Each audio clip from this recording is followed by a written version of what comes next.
KARLY JEWELL. Thanks for having me here, man. How are you? My pleasure. Welcome to Volume Dealer. I'm here. I made it. After watching all the bands come through, it's my turn. Yes, it is. How'd you go? Oh, man, I had a blast. Hopefully it's all right. It was fun. It was good. Good energy, good sound. Yeah. Awesome. How's your week? Pretty busy, actually. This week I took the whole week off work because we had this. We've got some recording. We've got a radio appearance. Yeah, lots of stuff happening. But that's how I want it. Less work, more music. Yeah. What do you do for a job? I'm a barista. So, right. yeah, I quit my real job so I could focus on just music. I just need an easy job. And, yeah, I've got the best boss. Gives me lots of time off. So, yeah. That's what you want. That's it. Shout out to Ange. Excellent. So how did you get started in music? Well, I grew up around music. My grandfather was an artist. He was a songwriter.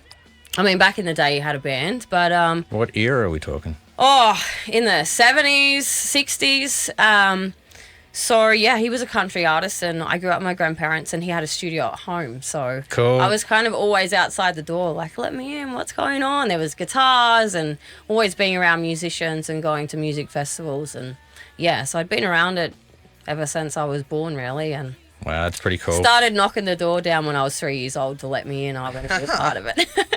Excellent. Awesome. What about the band? Tell me a little bit about the band. Well, I came to Melbourne to, try and start a band. Originally, it was just myself and my guitar.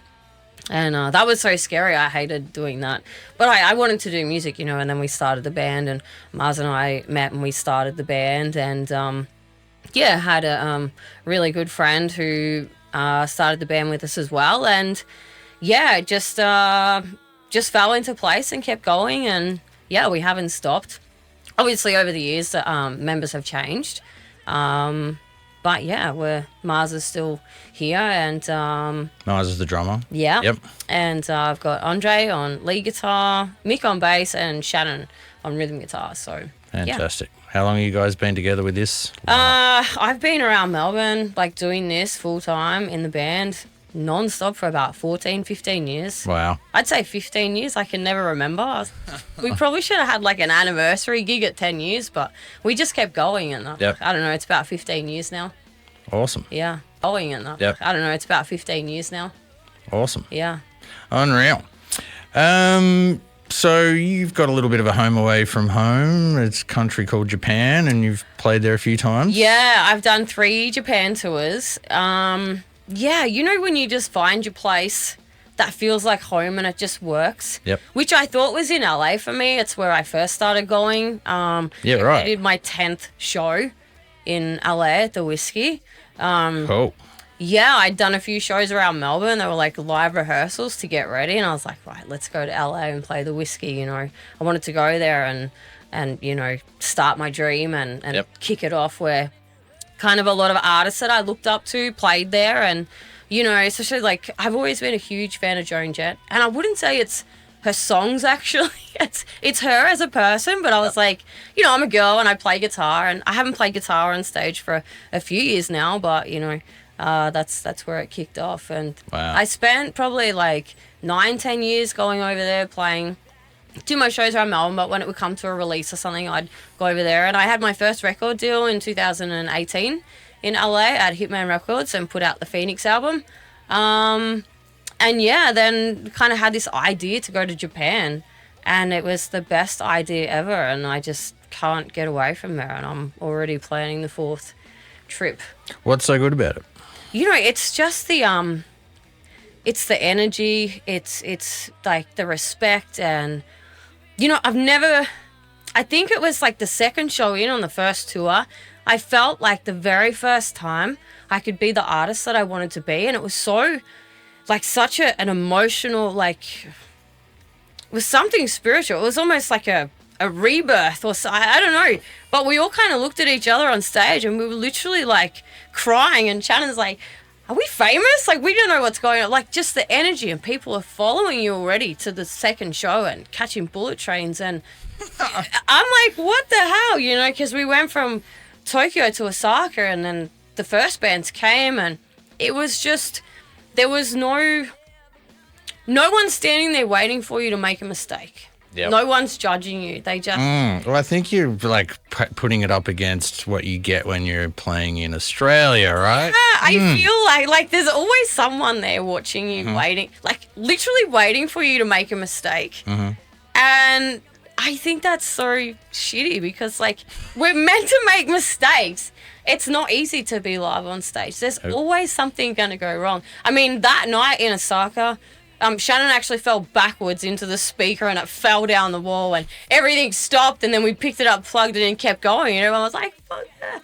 You know, it was just like the welcome, and it was like, I get to be me. There's no one waiting for a mistake, or there's just no egos. Yeah. That's what it is. Yeah. I'll be straight up, and I'm pretty straight up. Like, I never really lie. If there's something I want to say or call out, I will, because I feel like in Australia, it's such a hard place, and we've really got to, it's like fighting for your life to try and make it in Australia. Yep. And every time you leave, you kind of get to do better things. I mean, why can't we just do better things here already? You know, I don't want to get too much into No. the dark side. No, but it's... I'm a pretty deep person, and I'm so passionate about it. And, you know, I work with bands as well to, like, fill these rooms, and we have to work together. And I don't care. I'll give you all my tickets to get all the bands. Like, please come, because we have to do this in these venues to back it up. We can't always get our people because there are other shows that they're away. So we need to help each other as bands, you know. And I'm really lucky. I've found a really good circle of bands, and Melbourne's really fighting. Like, we've got some of the best music, and it's right here in this country, you know, and especially Melbourne. Like, the rock is...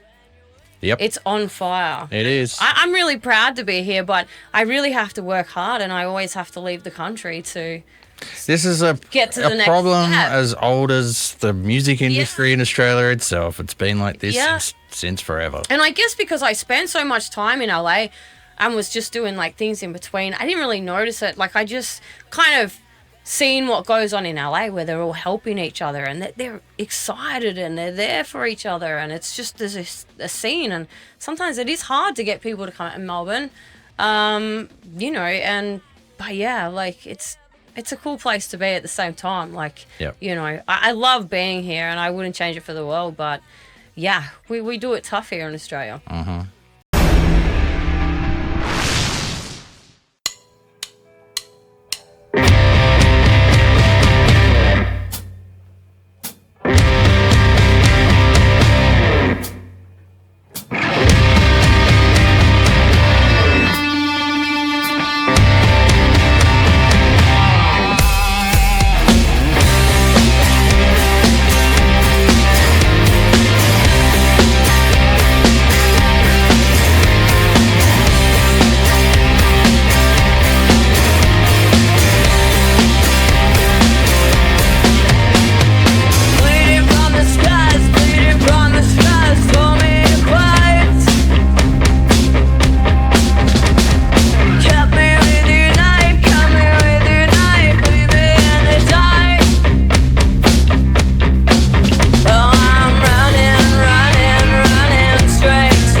you've got a new album. I do. And you've brought it in. Fantastic. Yep. There's a jewel in town. Awesome. Tell me a little bit about this new album. Well, I'm always writing songs, so I'm always keen to record. And I was so lucky. One of my friends said to me, I have this producer that I'd love for you to go work with. And so I looked Stuart up and I seen, he works with the most incredible artists like the Veronicas and Shepherd and Dean Lewis, like some of our big Australian artists. And I was like, wow, I'm probably even too broke to even work with this guy. He's like the big time. And so, yeah, Stuart was like pretty busy, but, he had time and I locked in to go and do, I think I did maybe 2 songs at the start. And, we just clicked and we were like, when are we going to do the whole album? So I was so lucky. And yeah, I'm ready already to work on the 3rd album with Stuart. Like, we're just a powerhouse team. And this album, I know it was like 2 years kind of. I was almost hanging on to it and I'd released a few singles. But, I look back and I'm like, I write a lot of songs. So,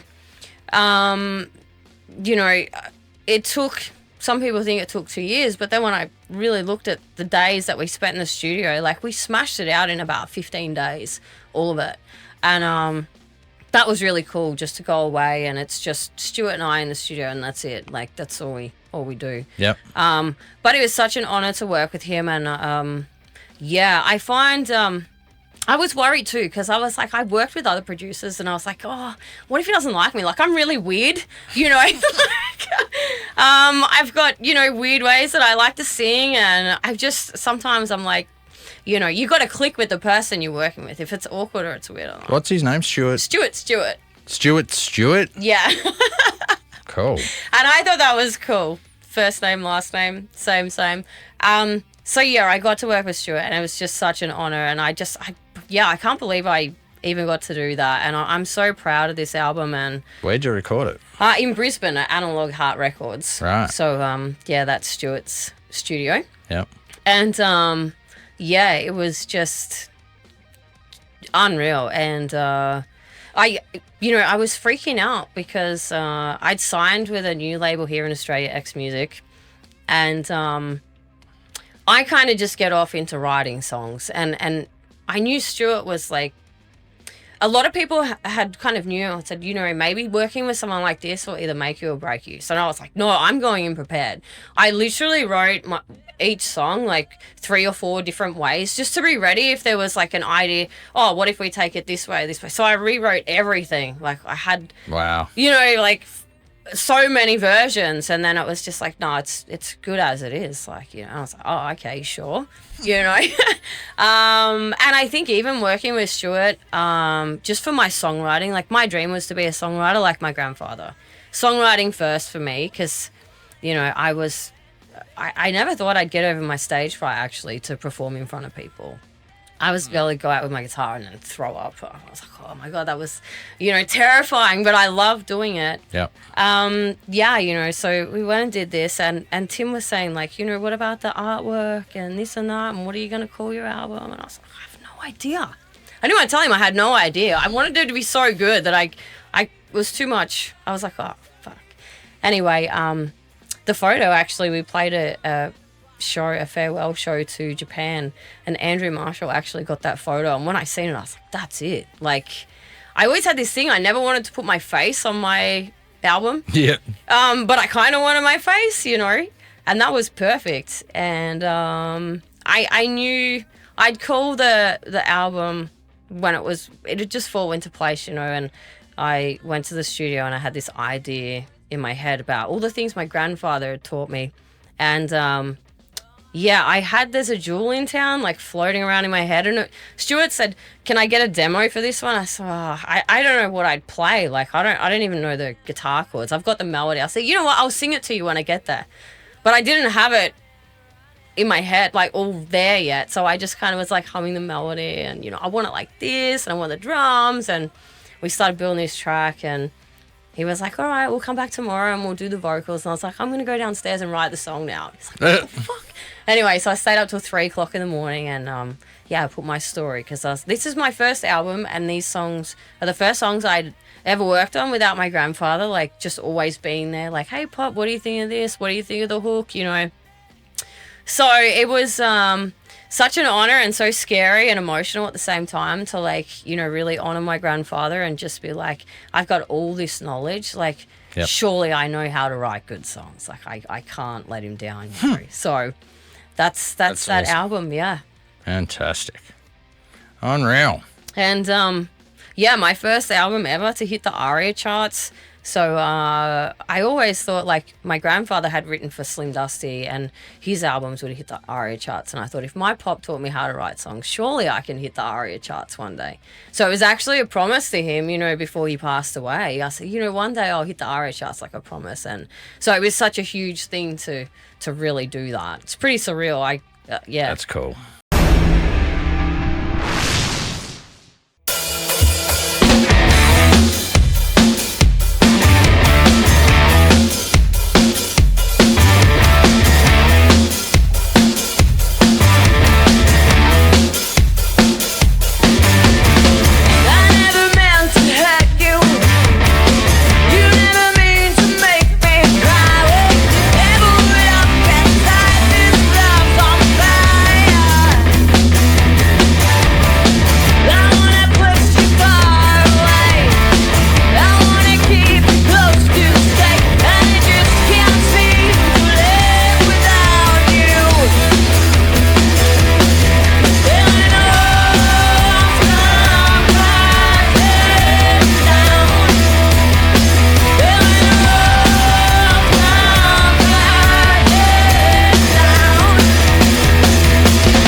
do you got any shows coming up? We do. I might have one on the 9th of December, but I can't announce that yet. But I do have one on the 19th of December at Scotty's Garage with her. They are out on their Australian tour. So, Cool.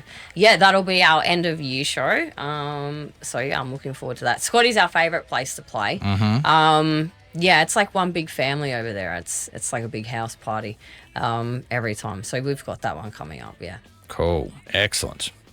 And last but not least, we're going to do some merch with you as well. Yeah. To coincide with this episode. I'm going to flash up on the screen now the design and the different styles of shirts that we've got on offer. Now, you've got your drummer doing the design. Shannon, the guitarist. Yeah, we've left it up to Shannon. Excellent. Well, I'm curious to see what he comes up with. Yeah. So, yeah, if anybody's interested, please head to volumedealer.net and check them out and support Karly, support the show, support the scene. And, yeah, thank you so much for being here, Karly. Thank you so much for having me. My absolute pleasure. Good luck with everything next year. Good luck with Japan. Thank you. And, yeah, thanks for being here. Thanks so much.